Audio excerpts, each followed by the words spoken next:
부족함이 없었던 광야의 노정. 신명기 2장 7절 말씀. 내 하나님 여호와가 너의 하는 모든 일에 내게 복을 주고 내가 이 큰 광야에 두루 행함을 알고 내 하나님 여호와가 이 40년 동안을 너와 함께 하였으므로 내게 부족함이 없었느니라 하셨다 하라 하시기로. 광야의 사전적인 의미는 개간되지 않은 황량한 벌판으로 끝없는 불모의 사막을 의미합니다.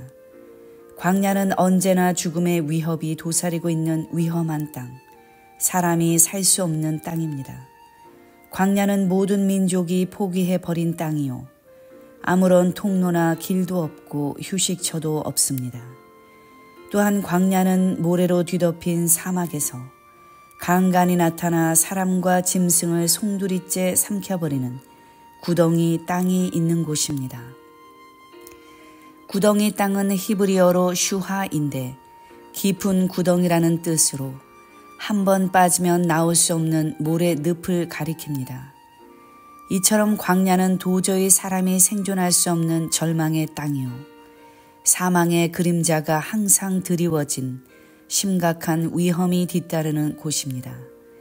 그래서 광야를 가리켜 사망의 음침한 땅이라고 했고, 앞길을 예측할 수 없는 광대하고 위험한 광야, 곧 불뱀과 전갈이 있고라고 하였습니다.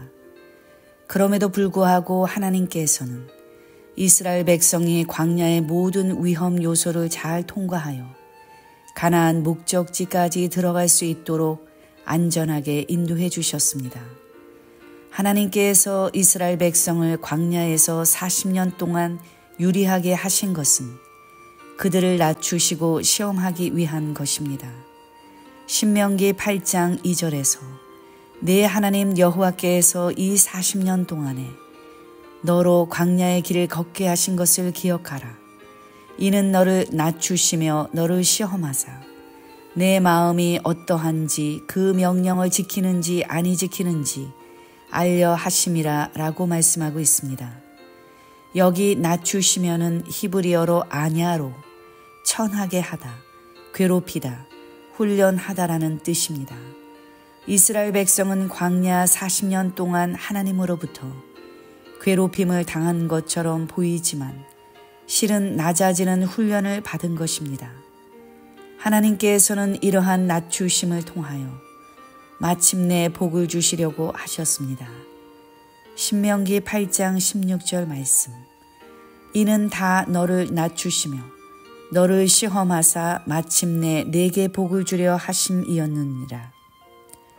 여기 복을 주려는 히브리어 야탑으로 잘되게 하다, 기쁘게 하다라는 뜻입니다. 하나님의 낮추심이 결국은 하나님의 백성을 젖과 꿀이 흐르는 가나안 땅으로 인도하여 잘 되게 하시려는 축복의 과정이었던 것입니다.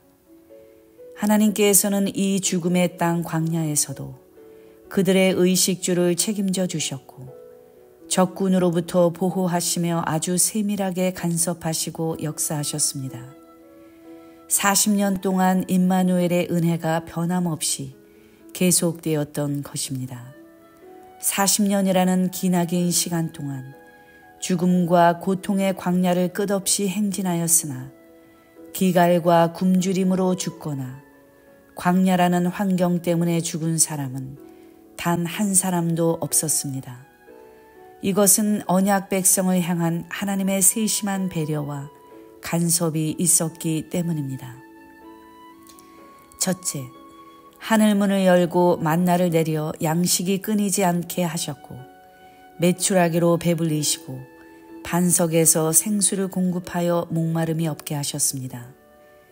만나는 출애굽 원년 2월 15일 후에 내리기 시작하였고 가나안에 입성한 후 6월절 이튿날에 가나안의 소산을 먹고 그 다음 날인 출애굽 41년 1월 16일에 그쳤습니다.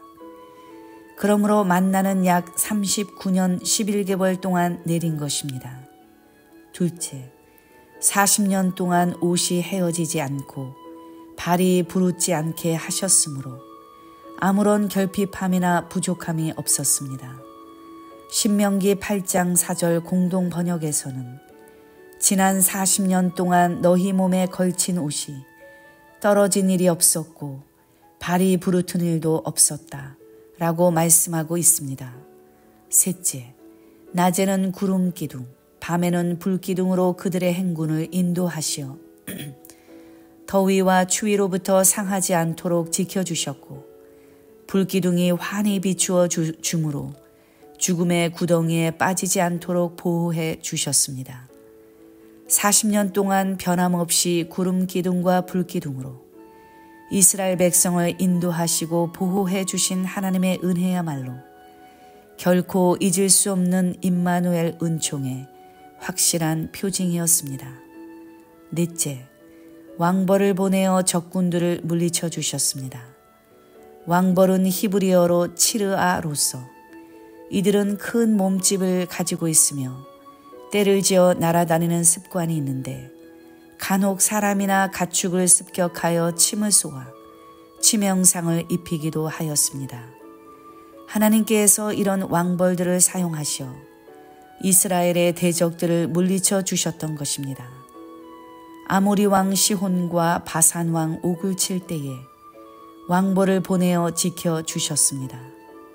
다섯째, 광야의 행로에서 사람이 자기 자식을 안음같이 안아서 인도하셨고 자기 눈동자같이 지키셨습니다. 이러한 하나님의 보호와 인도하심은 마치 독수리가 제 새끼를 두 날개로 업어 인도함과 같았습니다. 여섯째, 하나님께서 이스라엘 백성 앞서 행하셨습니다. 여호와의 언약궤가 이스라엘 백성 앞서 행하시며 장막 칠 곳을 찾아주셨습니다. 하나님께서 낮에는 구름 기둥과 밤에는 불 기둥으로 이스라엘 백성 앞에 행하시며 인도하셨습니다. 또 여호와의 사자가 이스라엘 진 앞에서 앞서 행하셨습니다. 이 모두가 하나님이 함께 하신 역사입니다. 하나님께서는 만복의 근원이신 분이시므로 그분과 함께하고 그분이 이끄시는 대로 의지하고 순종하여 따라가기만 하면 모든 좋은 것이 풍족하고 모든 일에 부족함이 없게 됩니다. 광야에서의 원망과 불평. 광야 40년 동안 하나님께서는 놀라운 징표들을 수없이 보여주시면서 임마누엘의 은총을 확인시켜 주셨으나 이스라엘 백성 가운데는 원망과 불평이 끊어지지 않았습니다. 그들의 끊임없이 지속되는 만성질환적인 원망은 단순히 지도자인 사람을 향한 것만이 아니라 궁극적으로는 그들을 세우신 하나님을 원망하는 무서운 죄악이었습니다. 이스라엘 온 회중이 신광야에서 모세와 아론을 향해 원망했을 때 모세는 여호와께서 너희가 자기를 향하여 원망함을 들으셨습니다 라고 하셨습니다. 출애굽기 16장 7절 말씀. 아침에는 너희가 여호와의 영광을 보리니 이는 여호와께서 너희가 자기를 향하여 원망함을 들으셨습니다. 우리가 누구간데 너희가 우리를 대하여 원망하느냐. 또한 신광야를 지나 르비딤에서 이스라엘 백성이 물이 없는 고로 모세를 원망하고 모세와 다투었을 때 모세는 너희가 어찌하여 나와 다투느냐. 너희가 어찌하여 여호와를 시험하느냐 라고 하였습니다. 바란 광야 가데스에서도 마찬가지였습니다. 40일 동안 가나안을 정탐하고 돌아온 12명의 정탐꾼 중에 10명의 악평하는 소리에 온 회중이 소리를 높여 부르짖으며 밤새도록 곡하면서 모세와 아론을 원망하였을 때 하나님께서는 나를 원망하는 이 악한 회중을 내가 어느 때까지 참으랴. 이스라엘 자손이 나를 향하여 원망하는 바, 그 원망하는 바를 내가 들었노라 라고 말씀하셨습니다. 이러한 불신과 원망으로 이스라엘 백성은 40년 내내 하나님을 거역하고 배반하며 하나님의 마음을 근심케 하였습니다. 시편 95편 9절과 10절 말씀. 그때에 너희 열조가 나를 시험하며 나를 탐지하고 나의 행사를 보았도다. 내가 40년을 그 세대로 인하여 근심하여 이르기를 저희는 마음이 미혹된 백성이라 내 도를 알지 못한다 하였도다. 그들은 끊임없이 심중에 하나님을 시험하였고 그뿐 아니라 하나님을 대적하였습니다. 약속하신 가나안 땅을 멸시하고 하나님의 말씀을 믿지 않았습니다.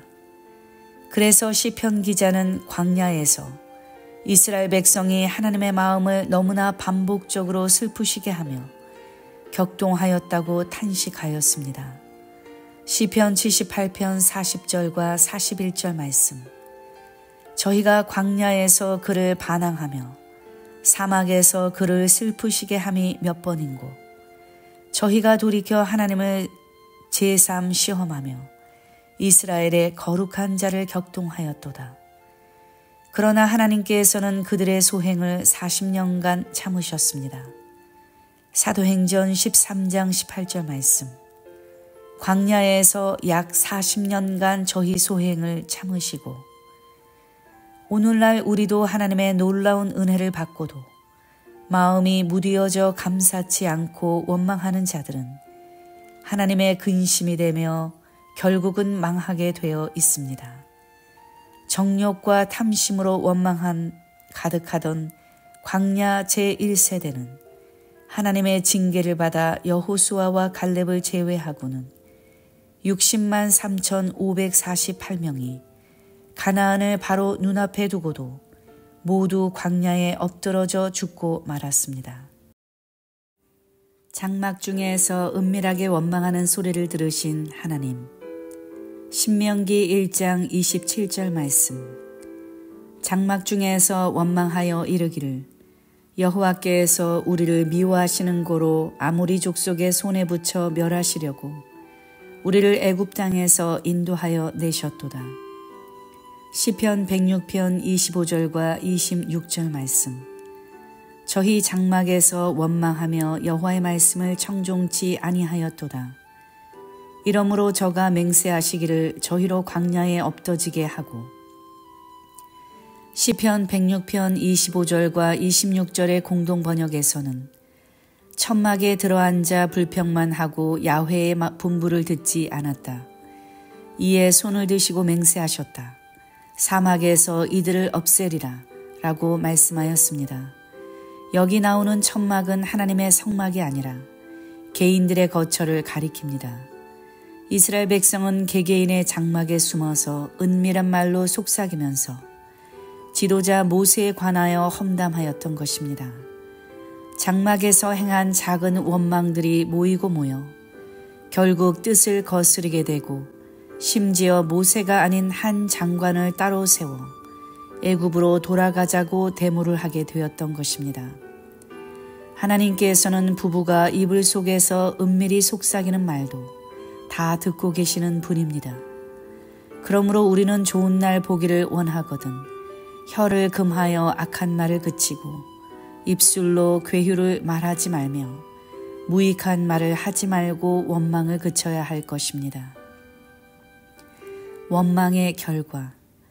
원망은 남이 하는 일에 대해 못마땅하게 여기고 잘 되지 못하도록 투덜대고 불평, 불만을 늘어놓으며 모든 것을 남의 탓으로 돌리는 행위라는 뜻입니다.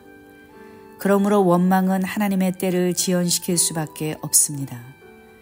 죽음의 땅 광야에서 40년 동안 수없이 많은 임마누엘의 표징을 보여주었으나 백성의 원망이 그치지 않았던 이유는 그들에게 약속의 땅에 대한 믿음이 부족했기 때문입니다. 시편 106편 24절에서는 저희가 낙토를 멸시하며 그 말씀을 믿지 아니하고 라고 말씀하였습니다. 그들은 언제나 불신으로 인하여 광야라는 고통스러운 현실을 극복하지 못하고 고통 너머에 젖과 꿀이 흐르는 가나안이라는 축복의 미래를 바로 보지 못하였던 것입니다. 그의 약속을 믿지 못하고 원망하는 모든 자를 하나님께서는 광야에 엎드러지게 하고 약속의 땅 가나안을 밟지 못하게 하셨습니다. 민수기 14장 28절에서 30절 말씀. 그들에게 이르기를 여호와의 말씀에 나의 삶을 가리켜 맹세하노라. 너희 말이 내 귀에 들린 대로 내가 너희에게 행하리니 너희 시체가 이 광야에 엎드러질 것이라. 너희 20세 이상으로 계수함을 받은 자 곧 나를 원망한 자의 전부가 여분네의 아들 갈렙과 눈의 아들 여호수아 외에는 내가 맹세하여 너희로 거하게 하리라 한 땅에 결단코 들어가지 못하리라. 실로 약속의 땅은 오직 믿는 자들만이 들어갈 수 있다는 사실을 엄중히 교훈합니다. 대표적인 예로 모세와 아론에 대해 반역하였던 고라, 다단과 아비람과 그들의 가족들은 땅이 갈라지면서 삼킴을 당하고 말았습니다. 그러나 이스라엘 백성은 이 무서운 하나님의 심판을 목격하고도 회개하기는커녕 다음 날 너희가 여호와의 백성을 죽였도다 하면서 모세와 아론을 크게 원망하므로 또다시 14,700명이 죽임을 당하게 됩니다. 이러한 어리석은 인생의 모습은 사람은 자기가 미련해서 앞길을 망치고서도 마음으로는 하나님을 원망한다 라는 현대인의 성경 말씀 그대로입니다. 원망의 주동자, 섞여 사는 무리, 즉 중다한 잡족. 민수기 11장 4절에서 6절 말씀. 이스라엘 중에 섞여 사는 무리가 탐욕을 품음에 이스라엘 자손도 다시 울며 가로되 누가 우리에게 고기를 주어 먹게 할꼬. 우리가 애굽에 있을 때에는 값없이 생선과 외와 수박과 부추와 파와 마늘들을 먹은 것이 생각나거늘 이제는 우리 정력이 쇠약하되 이 만나 외에는 보이는 것이 아무것도 없도다 하니 이스라엘 백성의 원망과 불평의 바닥에는 문제를 일으키는 섞여 사는 무리, 중다한 잡족이 있었습니다. 이들이 과거의 애굽의 안정된 생활을 과감히 청산하고 이스라엘을 따라 나선 것은 신앙에 근거한 행동이 아니었습니다. 이들은 약속의 땅에서 향유할 물질적 축복만을 꿈꾸던 자들로 가나안 땅에 이를 때까지 겪게 될 고난과 시련에 대해서는 생각조차 없던 자들입니다. 그러므로 이들은 언제든지 불만이 고조되면 폭발할 수 있는 위험 인물들로 틈만 나면 무리를 부추겨 원망과 불평을 하게 하고 모세를 대적하게 만들었습니다. 일찍이 이스라엘 백성은 민수기 11장 4절에서 6절에 섞여 사는 무리의 선동을 따라 만나만 먹고는 못 살겠다고 원망한 적이 있습니다. 민수기 11장 6절에 정력이 쇠약하되는 모든 생활이 피곤해졌다라는 뜻입니다. 시편 78편 19절에서 31절 공동 번역에서는 메추라기 사건 때 기브롯 핫다와에서 섞여 사는 무리의 탐욕으로 인하여 원망을 하는 백성의 마음 상태를 아주 잘 보여주고 있습니다. 시편 78편 19절에서 31절 공동 번역. 하나님을 비웃으며 한다는 소리. 아무리 하나님이지만 할 수 있으랴. 무슨 수로 이 사막에서 잔치상을 차리랴. 바위를 치자 물이 솟구쳤기로 물이 흘러서 강물이 되었기로 자기 백성에게 빵을 주실 수야 고기를 마련하실 수야 있을까 보냐.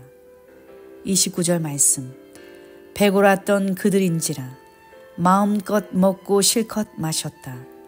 그들은 입안에 먹을 것을 넣으면서 아직도 배고프다 앙탈을 하니 하나님의 진노가 그들 위에 타올라 그들 중에 건장한 자들을 내리치시고 이스라엘의 젊은 이들을 때려 눕히셨다.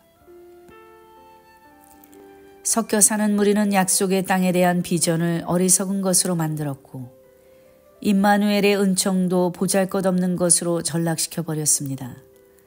그 결과 점점 선민의 신앙을 오염시키고 병들게 했습니다.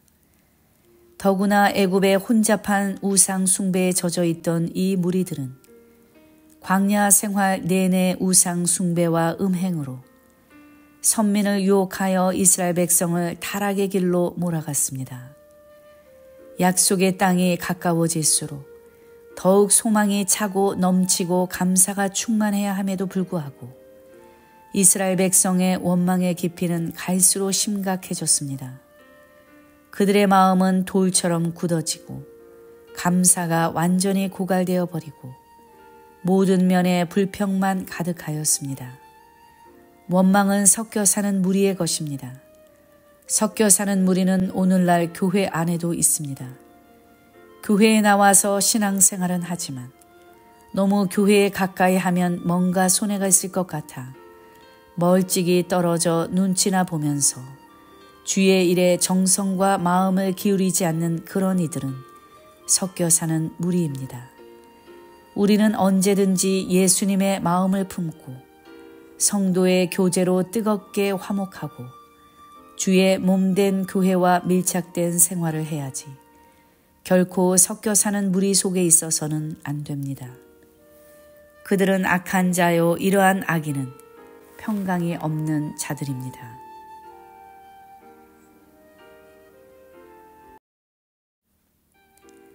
광야에서의 새 지도자의 죽음.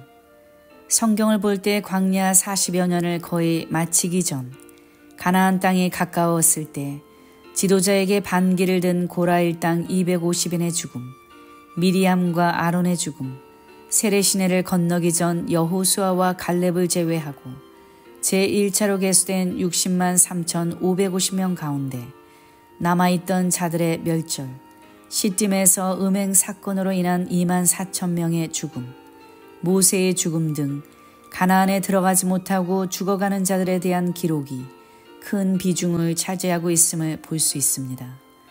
그 가운데 가장 안타까운 사실은 미리암, 아론, 모세의 세 지도자가 차례로 죽음을 맞은 일입니다. 그들은 백성에게 가나안에 대한 확신을 심어주면서 백성의 광야 생활을 이끌던 가장 대표되는 지도자들이었습니다. 그럼에도 불구하고 그들은 그토록 염원하던 가나안 땅에 들어가지 못하고 광야에서 생을 마감하였습니다. 광야 여정 말기에 가나안 땅을 지척에 두고 일어난 새 지도자의 죽음은 종말을 바라보는 성도들에게 엄숙한 교훈이 아닐 수 없습니다. 최초의 여선지자 미리암의 죽음. 주전 1407년 1월 가나안 입성 1년 전. 민수기 20장 1절 말씀. 정월에 이스라엘 자손 곧 온 회중이 신광야에 이르러서 백성이 가데스에 거하더니 미리암이 거기서 죽음에 거기 장사하니라. 미리암의 이름의 뜻은 높다이며 성경에 나오는 최초의 여선지자입니다. 미리암은 모세와 아론의 누나로 어린 모세를 구하려고 애를 썼고 홍해를 건널 때는 승리의 노래를 부르며 춤을 추었던 자입니다. 그녀는 역경의 광야 생활 동안에 모세 밑에서 아론과 함께 활약한 충성스러운 지도자였습니다.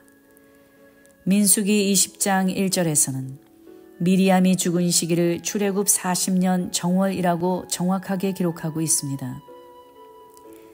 이때는 가나안 입성 1년 전, 광야 생활 40년째입니다. 또한 미리암이 죽은 장소는 신광야 가데스였으며 민수기 20장 1절에서는 그 사실을 강조하고 있습니다. 미리암은 홍해를 건넌 후에 아름다운 찬양을 드리면서 약속의 땅에 대한 부푼 꿈으로 가득 차 있었지만 아쉽게도 신광야, 가데스, 거기에서 최후를 맞았습니다. 하나님은 38년 동안 미리암을 살려두셨으나 가나안을 1년 앞둔 시점에서 광야에서의 죽음이라는 죄에 대한 대가를 엄중히 치르게 하셨던 것입니다. 미리암이 가나안 땅에 입성하지 못하고 죽게 된 원인. 광야 초기 시내산에서 출발하여 하세롯에 진을 쳤을 때 모세가 구스 여인을 취하는 사건이 나옵니다. 모세가 구스 여자를 취한 사건에 대하여 많은 신학자들은 여러 해석을 하고 있습니다. 그러나 민수기 12장 본문에 의하면 그것은 결코 사사로운 육신의 감정을 따라 여인에게 미혹된 것이 아니고 모세가 하나님의 절대적인 명령에 따라 순종하여 취한 행동이었음이 분명합니다. 민수기 12장 8절 말씀. 그와는 내가 대면하여 명백히 말하고 은밀한 말로 아니하며 그는 또 여호와의 형상을 보겠거늘 너희가 어찌하여 내 종 모세 비방하기를 두려워 아니하느냐. 그런데 모세를 비방하는 일에 아론과 미리암이 앞장섰습니다.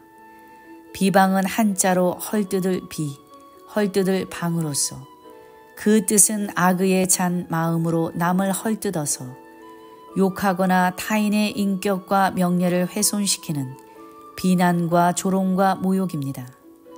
모세는 구스여인을 취하는 일에 대해 미리암이나 아론과 사전에 의논하지 않았던 것으로 보입니다.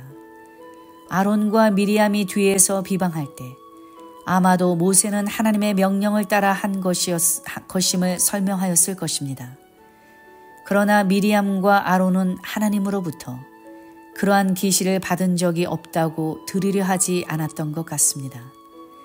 민수기 12장 2절에서 아론과 미리암이 여호와께서 모세와만 말씀하셨느냐 우리와도 말씀하지 아니하셨느냐 라고 강력하게 항의하는 모습이 이를 증명합니다. 아론은 최초의 대제사장으로서 미리암은 최초의 여선지자로서 백성 앞에 모세와 똑같이 하나님의 계시를 받고 있다고 자부하던 심리를 엿보게 됩니다. 이러한 아론과 미리암의 비방과 항의를 모두 들으신 하나님께서는 급히 삼남매를 호출하셨고 구름 가운데 강림하셔서 장막문에 서시고 아론과 미리암을 따로 세우셨습니다. 이때 하나님께서는 자신이 모세에게 친히 나타나 대면하면서 직접 지시하신 것임을 명백하게 밝히셨습니다. 그리고 모세가 얼마나 충성스러운가를 높이 칭찬하시면서 모세에게만 신적 지도권이 허락되었음을 그들에게 다시 한번 확인시켜 주셨습니다. 민수기 12장 7절과 8절 현대인의 성경 말씀. 네 종 모세에게는 그렇게 하지 않는다. 그는 내 집에 충성스러운 종이므로 내가 그와 말할 때는 직접 대면하여 분명하게 말하고 모호한 말로 하지 않는다. 네 종 모세는 내 모습까지 보는 자인데 너희가 어떻게 두려운 줄 모르고 감히 그를 비난하느냐. 하나님께서는 아론이나 미리암에게 모세와 동일한 지도력을 허락하지 않으셨습니다. 모세는 하나님과 백성 간의 유일한 중재자로서 아론과 미리암에게는 마치 하나님 같은 존재였습니다. 출애굽기 4장 16절 말씀. 그가 너를 대신하여 백성에게 말할 것이니 그는 내 입을 대신할 것이요 너는 그에게 하나님같이 되리라. 여기 그가, 그는, 그에게는 모두 아론을 가리킵니다. 모세가 아론 앞에 하나님같이 된다는 것입니다. 이 얼마나 엄격한 구분이고 큰 차이입니까? 또한 출애굽기 7장 1절에서도 내가 너로 바로에게 신이 되게 하였은즉 내 형 아론은 내 대언자가 되리니 라고 하여 모세는 바로에게 신 같은 존재이지만 아론은 그저 모세의 대언자일 뿐이라고 분명하게 선을 긋고 있습니다. 결국 미리암과 아론이 모세를 비방한 것은 모세의 신적 지도권에 도전한 행동이었습니다.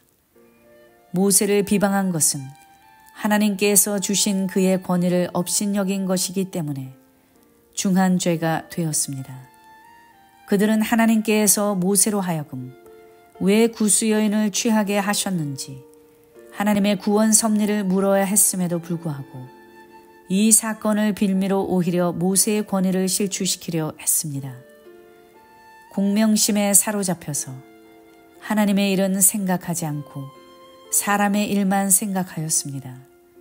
그들은 자신들이 백성 앞에서 인간적으로 높아질 일만 생각하였던 것입니다. 미리암의 불신의 결과 하나님께서는 아론과 미리암을 향하여 진노하시고 떠나셨는데 그때 그 자리에서 미리암은 문둥병에 걸려 온몸이 눈과 같이 되었습니다. 문둥병은 하나님의 징벌로 무서운 심판의 상징입니다. 교만하던 우시야 왕과 물질을 탐하던 엘리사의 종 게하시도 문둥병에 걸렸습니다. 문둥병에 걸리면 진 밖으로 쫓겨나야 합니다. 문둥병에 걸려서 진 밖으로 쫓겨난 것이 미리암에게 얼마나 큰 위기였겠습니까? 아론은 이러한 위기 상황을 보고 즉시 뉘우쳐 다시 모세의 신적 지도권을 존중하고 인정하면서 모세가 동생이었음에도 슬프다 내 주여 라고 다급하게 간청하였습니다. 민수기 12장 11절 말씀. 아론이 이에 모세에게 이르되 슬프다 내 주여 우리가 우매한 일을 하여 죄를 얻었으나 청컨대 그 허물을 우리에게 돌리지 마소서. 여기에서 아론이 모세를 향하여 부른 주라는 단어는 종이 주인을 부르는 경칭, 곧 아돈입니다. 또한 아론은 주라는 호칭 앞에 부탁하오니 제발의 뜻을 가진 히브리어 비를 추가함으로 모세에게 눈물 어린 간청을 하였음을 알 수 있습니다. 아론은 비로소 모세만이 독보적인 영적 지도자임을 인정하고 자신의 교만을 철저하게 회개한 것입니다. 모세는 미리암과 아론의 잘못을 한마디도 탓하지 않고 문둥병에 걸린 미리암이 낳기를 하나님께 간절히 부르짖었습니다. 모세는 진정 온유한 사람이었습니다. 민수기 12장 3절에서 이 사람 모세는 온유함이 지면의 모든 사람보다 승하더라 라고 말씀하고 있습니다. 여기 온유는 말 그대로 따뜻하고 부드러운 성품입니다. 히브리어로는 아나부로서 굽힌다, 굴복한다라는 뜻입니다. 헬라어로는 프라우테스로서 사납고 거친 야생마가 고삐로 조종되어 주인의 명령에 순종하게 된 상태를 뜻합니다. 미리암은 온유한 모세의 중보 기도로 말미암아 단 7일만 진 밖으로 쫓겨납니다. 그 7일의 기간 동안 200만 명이 넘는 이스라엘 백성도 발이 묶여 행진하지 못하였습니다. 두 번째, 최초의 대제사장 아론의 죽음. 주전 1407년 5월 1일, 가나안 입성 약 8개월 전. 민수기 33장 38절과 39절 말씀. 이스라엘 자손이 애굽 땅에서 나온 지 40년 5월 1일에 제사장 아론이 여호와의 명으로 호르산에 올라가 거기서 죽었으니 아론이 호르산에서 죽던 때에 나이 123세이었더라. 아론은 광야 40년 생활의 세 지도자 가운데 하나로 거룩한 대제사장 계보의 시조입니다. 그의 직책에 맞게 그 이름의 뜻은 고상입니다. 아론은 미리암의 동생이며 모세의 형입니다. 아론의 아내는 엘리세바요. 그의 네 아들은 나답, 아비후, 엘르아살, 이다말입니다. 나답과 아비후는 여호와 앞에 다른 불로 분향하다가 불이 여호와 앞에서 나와 삼켜 여호와 앞에서 죽고 무자하였으며 엘르아살과 이다말이 제사장의 직분을 행하였고 엘르아살이 아론을 이어 대제사장이 되었습니다. 아론은 83세에 부름받아 여호와의 명령으로 모세의 대변인이 되었습니다. 그리고 40년이 지난 출애굽 40년 5월 1일 가나안 입성 약 8개월 전 123세의 나이로 호르산에서 그 생을 마쳤습니다. 아론이 가나안 땅에 입성하지 못하고 죽게 된 원인. 성경에 나타난 아론의 죄는 크게 4가지입니다. 첫째, 금송아지 우상 숭배를 선동한 죄입니다. 둘째, 백성을 잘못 인도하여 방자하게 만든 죄입니다. 셋째, 지도자 모세를 비방한 죄입니다. 넷째, 가데스의 무리바 반석 사건에서 하나님의 말씀을 불신하고 거역한 죄입니다. 아론의 첫 번째 죄는 백성에게 금송아지 우상 숭배를 선동한 것입니다. 일찍이 모세가 시내산에서 40주야 동안 떡을 먹지 않고 물도 마시지 않고 십계명을 받아가지고 내려올 때 산 아래 있던 백성은 모세가 행방불명되었다고 생각하여 아론에게 자기들을 인도할 신을 만들어 달라고 간청하였습니다. 그들은 그 마음이 애굽으로 향하여 모세가 오기를 기다리지 않고 하나님을 속히 떠나 급속히 타락하고 말았습니다. 온 세상의 주관자이신 하나님은 만물 위에 계시고 만물을 지으시고 전 우주 가운데 충만하신 분이시므로 하나님 외에 결코 어떤 형상이든지 만들어 섬겨서는 안 됩니다. 아론은 이 명백한 말씀을 거역하였습니다. 백성이 신상을 만들어 달라고 아우성칠 때 아론은 백성의 지도자로서 그들의 옳지 않은 요구를 적극적으로 막아내지 못하고 백성에게 금고리를 가지고 오게 하고 각도로 새겨 송아지 형상을 만들었습니다. 그러자 모두들 이스라엘아 이는 너희를 애굽 땅에서 인도하여 낸 너희 신이로다 라고 환호하였습니다. 아론은 출애굽에서부터 광야 여정 동안 많은 일을 했던 지도자였습니다. 그는 하나님께서도 인정한 달변의 소유자로 바로 앞에서도 이스라엘의 출애굽을 역설한 웅병가요 모세의 대언자였습니다. 그러나 아론은 하나님의 말씀에 굳게 서지 못하였기 때문에 백성의 눈치를 살피고 백성의 말에 좌지우지되고 백성의 비위를 맞추기에 급급하였습니다. 금송아지 사건에 대하여 모세가 그 책임을 물었을 때 아론은 백성에게 책임을 전가했을 뿐 아니라 거짓말로 자신의 죄를 숨기고 죄값을 가볍게 하려고 하였습니다. 분명히 아론이 그들의 손에서 그 고리를 받아 부어서 각도로 새겨 송아지 형상을 만드니 라고 하였는데 아론은 금을 불에 던졌더니 송아지가 저절로 나왔다 라고 거짓말을 늘어놓으면서 책임을 회피하는 비겁함까지 보인 것입니다. 아론의 두 번째 죄는 대제사장으로서 백성을 하나님의 말씀의 공도로 걷게 하지 않고 백성을 모두 방자하게 만든 것입니다. 그 결과 원수에게 조롱거리가 되었다고 말씀하고 있습니다. 출애굽기 32장 25절 말씀. 모세가 본즉 백성이 방자하니 이는 아론이 그들로 방자하게 하여 원수에게 조롱거리가 되게 하였습니다. 여기 방자는 한자로 놓을 방, 방자할 자로 그 뜻은 삼가지 않고 제멋대로입니다. 히브리어로는 파라인데 그 뜻은 통제불능, 벌거벗음입니다. 방자한 자들은 사람들의 눈을 의식하지 않고 누구도 두려워하지 않습니다. 백성은 아론이 만든 우상 앞에서 먹고 마시며 즐겁게 뛰놀면서 춤을 추었습니다. 출애굽기 32장 6절 말씀. 이튿날에 그들이 일찍 일어나 번제를 드리며 화목제를 드리고 앉아서 먹고 마시며 일어나서 뛰놀더라.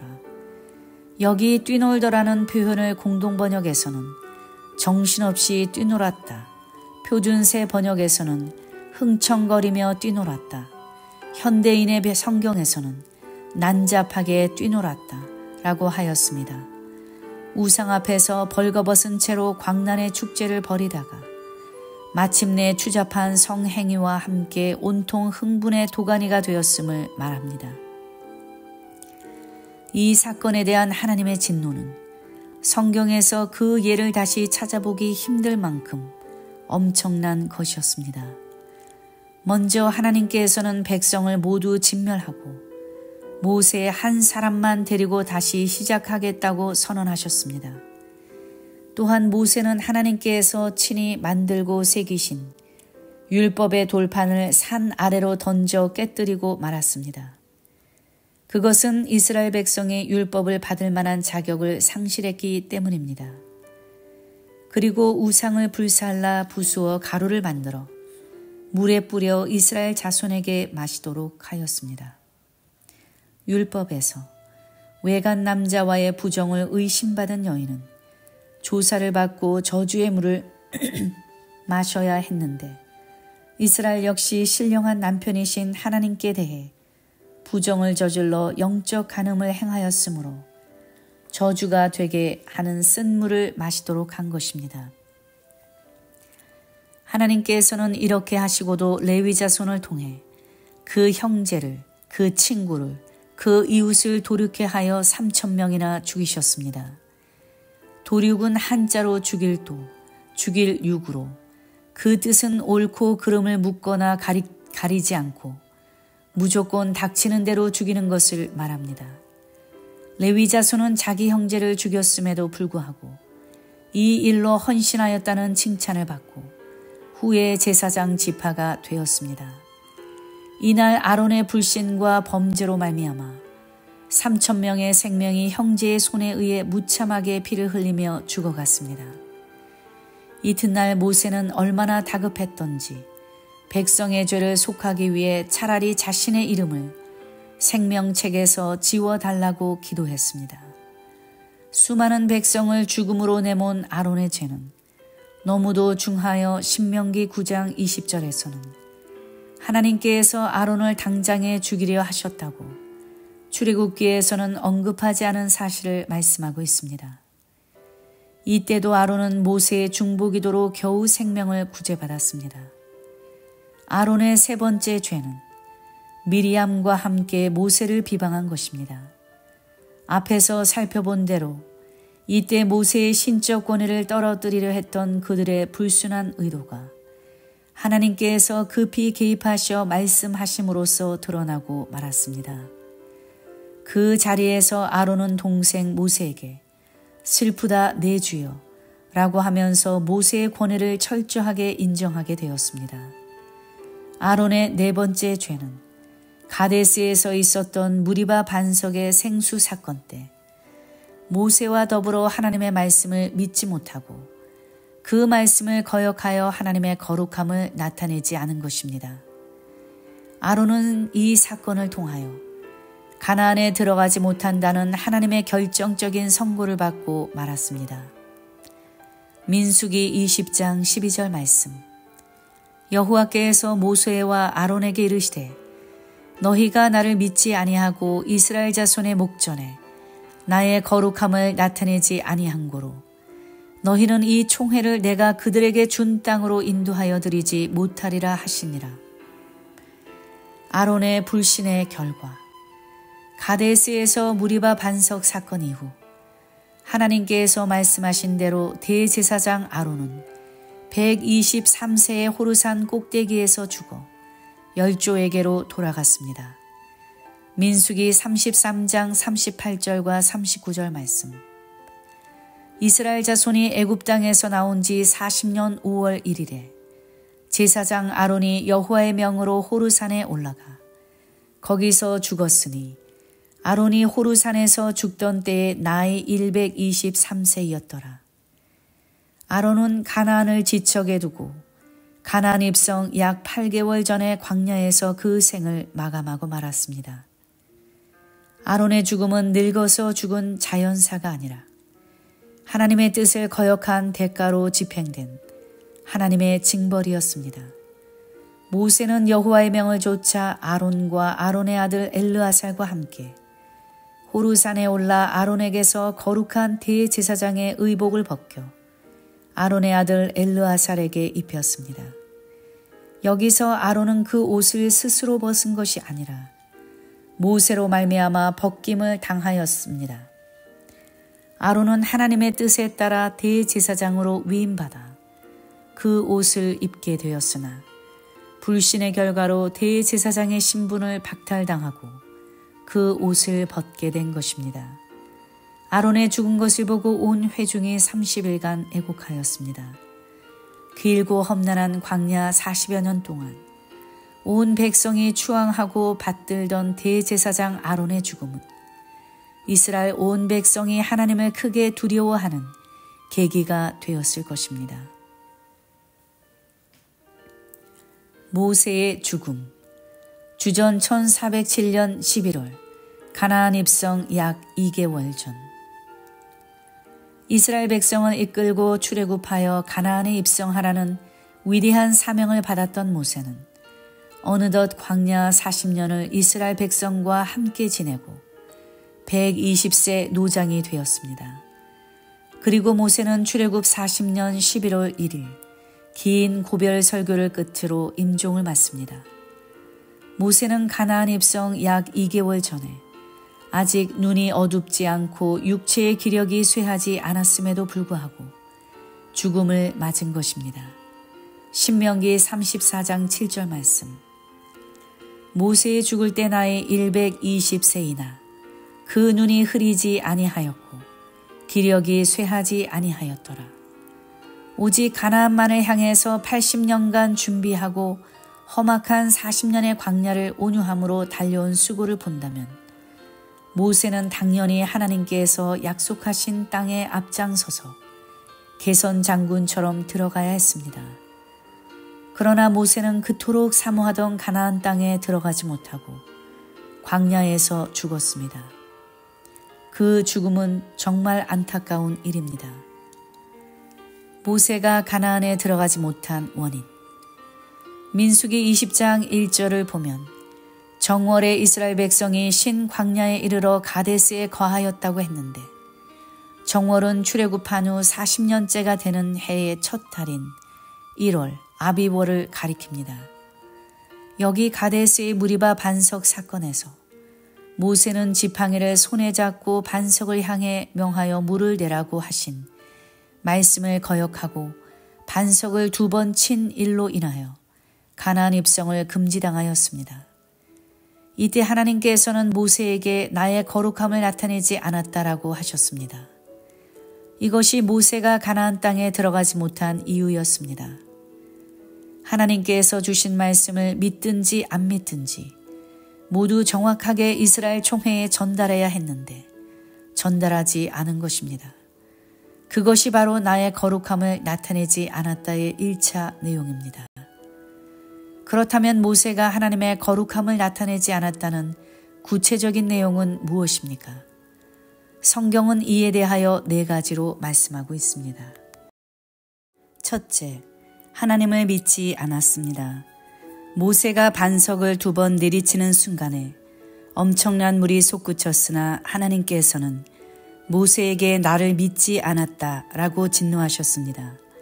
아무리 모세의 믿음이 지금까지 좋았을지라도 하나님께서는 나를 믿지 아니하고 라고 말씀하셨습니다. 모세는 분명히 이 사건에서 하나님을 믿지 않은 것입니다. 하나님께서는 반석에게 명하면 물이 나온다고 말씀하셨습니다. 여기 물은 히브리어의 쌍수로 200만 명의 백성과 짐승까지 충분히 먹고도 남는 막대한 양의 물입니다. 강같이 흐를 정도이고 시내가 넘칠 정도입니다. 그런데 모세는 이 순간에 반석에서 막대한 양의 물을 내시는 하나님의 능력을 온전히 믿지 못했던 것입니다. 모세의 이러한 불신에도 불구하고 하나님께서는 물을 내어 목마른 백성과 짐승에게까지 충분히 마시게 해 주셨습니다. 진노 가운데에서도 긍휼을 베풀어 주시는 하나님의 크신 사랑과 자비입니다. 둘째, 하나님의 말씀을 거역했습니다. 민수기 27장 14절에 너희가 내 명을 거역하고 그 물가에서 나의 거룩함을 그들의 목전에 나타내지 아니하였음이니라 라고 기록되어 있습니다. 아론과 모세가 하나님의 말씀을 거역했다고 말씀하신 것입니다. 거역하고는 히브리어로 마라인데 무엇에 대하여 고집이 세다, 강팍하게 행동하다 라는 뜻으로 민수기 27장 14절을 직역하면 왜냐하면 너희가 고집이 세고 강팍하여 라고 할 수 있습니다. 자기 고집이 세고 마음이 강팍하다는 것은 어떤 지시를 전혀 따르려 하지 않는 태도입니다. 하나님께서는 분명히 반석을 명하여 물을 내게 하라고 명령하셨음에도 불구하고 모세는 자기 고집 속에서 반석을 2번이나 침으로 하나님의 말씀에 불순종하고 말았던 것입니다. 마음이 강팍한 자는 절대로 하나님의 말씀에 순종할 수 없습니다. 하나님의 말씀을 거역하는 것은 사술의 죄와 같다고 하였습니다. 하나님께서는 말씀을 가감하지 않고 그대로 믿고 실천하는 순종, 온전한 순종을 요구하십니다. 내 생각을 내려놓고 하나님의 생각을 속히 가져오는 것, 그것이 겸손이요 하나님이 기뻐하시는 올바른 순종입니다. 나아만 장군은 처음에 자기 생각 때문에 요단강에 몸을 7번 씻으라는 엘리사의 명령을 듣지 않았습니다. 그러나 후에 자기 생각을 버리고 요단강에 들어가서 문둥병을 고침받았습니다. 사람의 생각은 사망이요 하나님의 일에 아무런 보탬이 되지 않고 오히려 뜻을 무너뜨립니다. 셋째, 범죄하였습니다. 신명기 32장 51절에서 이는 너희가 신광야 가데스의 무리바 물가에서 이스라엘 자손 중 내게 범죄하여 나의 거룩함을 이스라엘 자손 중에서 나타내지 아니한 영고라 라고 말씀하고 있습니다.